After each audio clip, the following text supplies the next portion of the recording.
Children, now we will learn about resistance.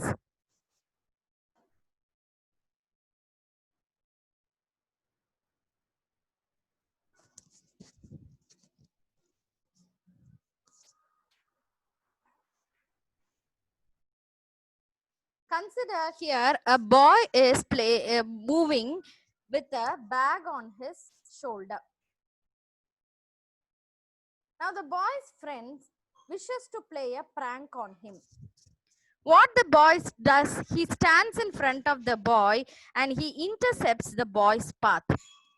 So when the boy is running from one end to the other, his friend stands in the path and blocks his way.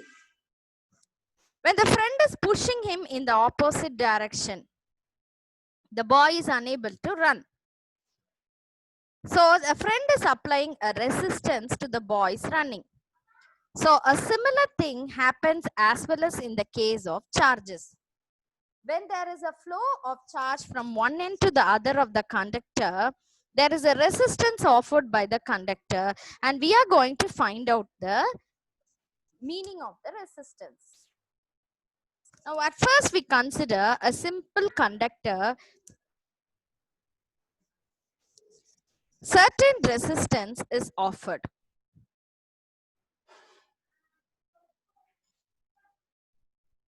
So, this picture shows a simple conductor where no potential difference have been applied. So, in a conductor, as you might recall from the previous discussion, there is abundance of free electrons. These electrons, because they are loosely packed by the nucleus of the atom, these electrons are free to move about throughout the conductor. So they can have a random motion and they collide against each other. So the positive ions in the conductors are there. What will happen if we apply a potential difference? In this case, there is no net flow of current that is taking place. The electrons are moving about completely randomly. So let us say we apply a particular potential difference. So once a potential difference has been applied, as you saw in the previous case, there has to be a flow of current. So once the potential difference is applied, conventional current will flow from higher potential to lower potential. In other words, conventional current will flow from more positive end to the more negative end. So likewise, the electrons will flow from low potential, that is more negative end, to the high potential, that is more positive end. So as you remember, conventional current flow and the electron flow are opposite in direction. So as a result of this, when the electrons are flowing from one end to the other of the conductor, they collide with each electron on their path as well as with the positive ions which are present inside the conductor. And due to this, their drift, that is the drift of the electron, is opposed and a resistance is created. Just like you saw in the case of the boy and his friend, the boy was opposed or resisted by his friend. So even in case of electrons, due to the collision with other electrons and positive ions, an opposition is created, or in other words, a resistance is created. So when we have applied a potential difference, we can find that the electrons are moving from one end to the other and conventional current is flowing in the opposite direction. So if we closely observe, you will find that the electrons in the path are colliding with one another as well as with the atoms or ions inside the conductor. This is why a resistance in the conductor is created. Now to illustrate the concept of resistance, we consider a very simple animation. In this, notice the yellow car in all the three cases. You will find that in the first case, that is on the absolute right, the yellow car is encountering very less amount of traffic. So it is able to pass from one end to the other. quite quickly. In the second case, that is in the second road, yellow car is encountering comparatively more traffic. So it's taking a longer time in going from one end of the road to other end. Its motion is slower. And if we consider the third case, well, in the third case, you will find that there is a huge amount of traffic and the yellow car has to substantial amount of time before it can actually cross from one end of the road to other end safely. So what can we say? We can say that the presence of traffic is hindering the motion of the car. So in a collision with other electrons as well as with the ions and atoms inside the conductor hinder the path of the electron or current. So how can we define a resistance in case of current? Resistance can be defined as the obstruction offered to the flow of current. It is important to remember that resistance is the obstruction offered. So the obstruction offered to the flow of current by the conductor is known as resistance of the conductor. Resistance is measurable quantity and is measured in ohms. That is, ohm is the SI unit of resistance and is denoted by the symbol omega. Now consider the same case. In this, two separate cases have been considered. On the right hand side, you can see 4-lane highway, and on left side, you can see a single lane highway. Now, if you look closely, you will find that in the 4-lane highway, the cars are traveling quite fast. That is, traffic flow is very smooth and the cars are moving from one end of the road to the other end quite simply without any sort of hindrance or obstruction. Now, if we consider the cars in a single lane highway and if we consider similar of close number of cars, you find that it is comparatively more difficult for the cars to move from one end to the other. Why? Because in the case of 4-lane, the road or the highway is much wider than in the case of single lane highway. So in a similar manner, we can relate resistance to be the width of the current conductor. So we can say resistance, just like we saw in the case of resistance by traffic. Resistance in the conductor also depends upon the thickness or the area of cross section of the wire. The area of cross section is the area that you can see in the conductor if you look it from the front shaded region. That is the area of cross section. So in this case, the shaded area, that is area in red, is known as area of cross section of the wire.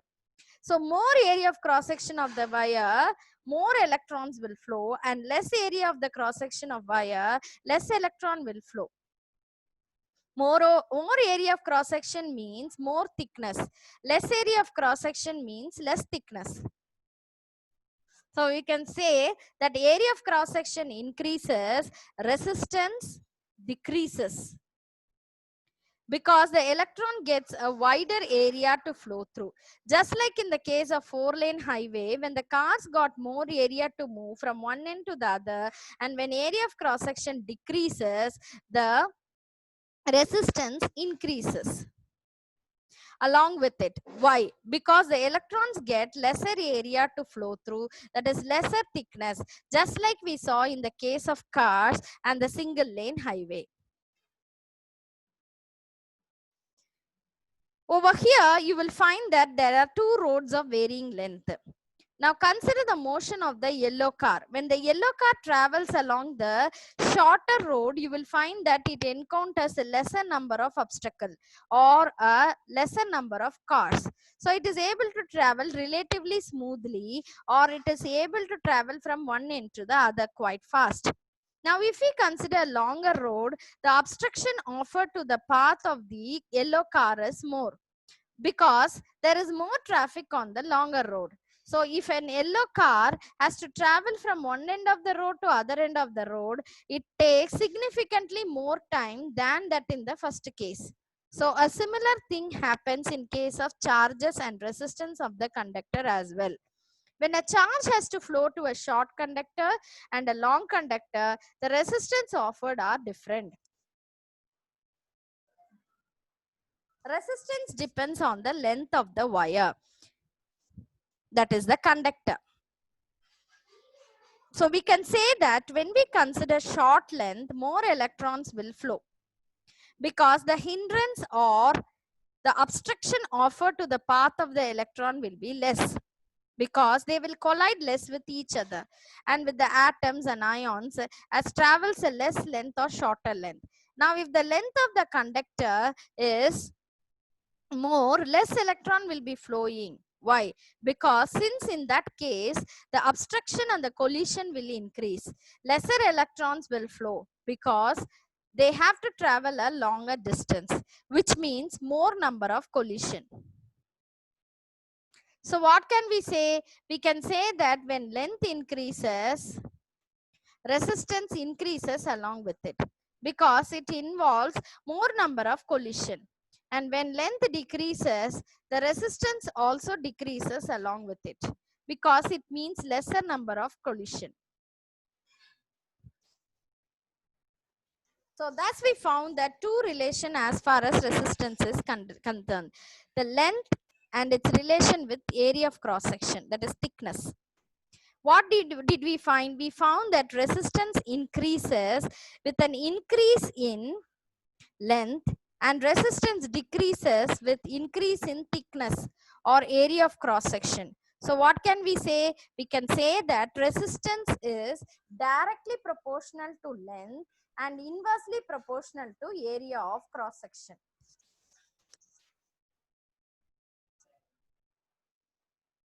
Thus, these two relations that we get for resistance are directly proportional to L and are inversely proportional to A. We can say by combining the two relations that R is directly proportional to L upon A. So as you can see, A is in the denominator, which means the area of cross section increase, resistance will decrease. And since L is in the numerator, we can say L is increased, then the resistance will also increase. And if L is decreased, the resistance will decrease. So from this relation, we have to arrive at a relation for equality. So how can we do so? We write the resistance equals L by A times rho. This rho is known as resistivity. There is a difference between resistance and resistivity. Rho is the quantity that is known as resistivity. And in this case, the constant of proportionality in this equation. So if we rearrange the equation, we will find that we get rho as R times A divided by L. Or in other words, resistance times area of cross section divided by the length of the conductor. So now if we consider a wire that has unit area of cross section 1 and has unit length 1, a wire which has unit area of cross section and unit length, what will be the resistivity of such a wire? In such a case, the resistivity of the wire will be equal to the resistance of the wire. This is also why resistivity is known as specific resistance. Thus, we can say that L is equal to 1 and A is equal to 1. We get rho is equal to R. So now how can we define the resistivity of a material? The resistivity is defined as the resistance offered by the wire of unit length as we consider an unit area of cross section. So resistivity is nothing but the resistance that the wire offers when it is of unit length and unit area of cross section, and is also known as specific resistance of the material. It varies from material to material. That is, the specific resistance or the resistivity is different for different materials. However, for a given value, it is constant or the same. That is, the resistivity is a characteristic of the particular material. Now we have found that resistance is influenced by the length and area of cross section. Now what happens if we heat the conductor through which the current is already flowing? You will find that the to-and motion of the atoms increases due to heating of the conductor. As a result, they collide with the electrons more. This is also implies that to and fro of the electrons will increase as well. So when the conductor is being heated due to increase in vibration of the particles inside, the number of collision is more. So the resistance offered to the path of the electron increases. The resistance of the conductor increases on heating. Now, for metallic alloys, it has been found that there is no change or very little change in the resistance when the temperature is increased. And this property of metallic alloy is employed, and this is why resistors and resistant boxes use conductors that are made up of alloys, because they have little or no change in resistance with increase in temperature. Now, there are certain other class of material which are known as superconductors. So, what are superconductors? Superconductors are material which apply zero resistance to the flow of current at extremely low temperature, and these are known as superconductors. So, these extremely low temperature are obtained by around minus 100 to minus 150 degrees centigrade, and these extremely low conductor temperature we obtain superconductors. So an example of superconductor is mercury. So if you will be interested to learn that scientists are actually working and researching on how to obtain superconductors at normal or room temperature, because this extremely low temperature, as I mentioned, around minus 100 to minus 150 degrees Celsius, they are not normally obtainable and are definitely not favorable. So if these superconductors can be obtained at room temperature, the size of many appliances can be greatly reduced, because as you can see, superconductors offer almost or non-zero resistance to the flow of current. So thus we found about resistance, which is an important concept in case of conductors. Resistance is basically the obstruction that the conductor offers to the path of the electron. In other words, resistance of the conductor is nothing but the hindrance offered to the flow of current. We found that resistance is measured in ohms. Resistance depends on certain things like length of the conductor and area of cross section of the conductor. We found that resistance is directly proportional to the length of the conductor and inversely proportional to area of cross section of the conductor. So we also learned about the new term called resistivity, which was the specific resistance of the conductor. We also learned that resistivity is a characteristic of given material, but it varies from material to material.